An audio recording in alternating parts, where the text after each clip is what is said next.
ಆರೋಗ್ಯದಲ್ಲಿ ಪದೇ ಪದೇ ಸಮಸ್ಯೆಗಳು ಆಗುತ್ತಿದ್ದರೆ ಮತ್ತು ಎಷ್ಟೇ ರೋಗಿಗಳು ಔಷಧಿಗಳನ್ನು ಪಡೆದುಕೊಳ್ಳುತ್ತಿದ್ದರೂ ಸರಿ ಹೋಗುತ್ತಿಲ್ಲದಿದ್ದರೆ ಹಿಂದೂ ಧರ್ಮ ಮತ್ತು ಜ್ಯೋತಿಷ್ಯ ಶಾಸ್ತ್ರದ ಪ್ರಕಾರ ಆರೋಗ್ಯದ ಸಮಸ್ಯೆ ಮತ್ತು ದೈಹಿಕ ಮಾನಸಿಕ ಸಂಕಷ್ಟಗಳಿಂದ ಮುಕ್ತಿ ಹೊಂದಲು ಮುಖ್ಯವಾಗಿ ಮಹಾಶಿವ ಮತ್ತು ಧನ್ವಂತರಿ ಆರೋಗ್ಯದ ದೇವರನ್ನು ಆರಾಧಿಸಬೇಕಾಗುತ್ತದೆ.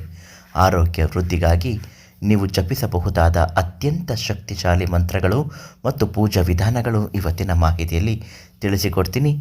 ನಿಮ್ಮ ಯಾವುದೇ ರೀತಿಯ ಸಮಸ್ಯೆಗಳಿದ್ದರೂ ಈ ತಕ್ಷಣ ಪರಿಹಾರಕ್ಕಾಗಿ ಪಂಡಿತ್ ಶ್ರೀ ಮಂಜುನಾಥ ಗುರುಗಳಿಗೆ ಒಂದೇ ಒಂದು ಕರೆ ಮಾಡಿ ಸಂಪೂರ್ಣ ಸಮಸ್ಯೆಗೆ ತುಂಬ ಚೆನ್ನಾಗಿ ಪರಿಹಾರ ಹೇಳ್ತಾರೆ.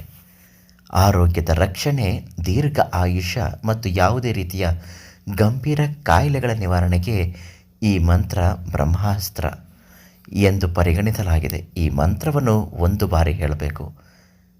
ಓಂ ತ್ರಯಂಬಕಂ ಯಜಮಾಹೆ ಸುಗಂಧಿಂ ಪುಷ್ಟಿವರ್ಧನಂ ಊರ್ವಾರುಕುಮಿವ ಬಂಧನಾನ್ ಮೃತ್ಯೋ ಮೃಕ್ಷಿಯ ಮಮಾಮೃತಾತ್.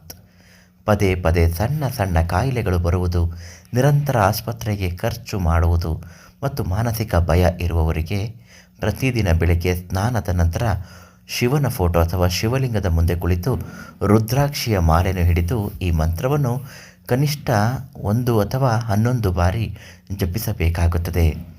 ಇನ್ನು ಎರಡನೆಯದಾಗಿ ಧನ್ವಂತರಿ ಮಂತ್ರ.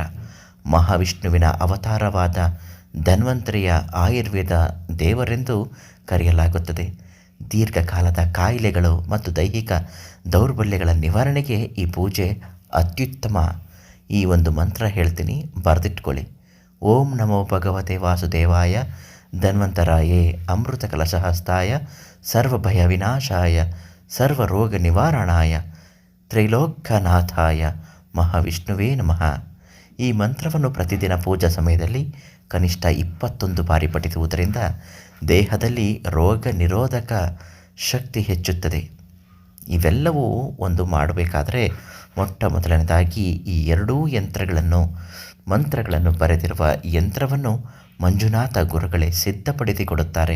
ಆ ಯಂತ್ರವನ್ನು ನಿಮ್ಮ ಜೊತೆಯಲ್ಲಿ ಇದ್ದರೆ ಸಾಕು, ಅಥವಾ ರಾತ್ರಿ ಮಲಗುವಾಗ ದಿಂಬಿನ ಕೆಳಗಡೆ ಇಟ್ಟುಕೊಂಡರೆ ಸಾಕು, ಸಕಲ ಕಾಯಿಲೆಗಳು ಗುಣವಾಗುತ್ತದೆ.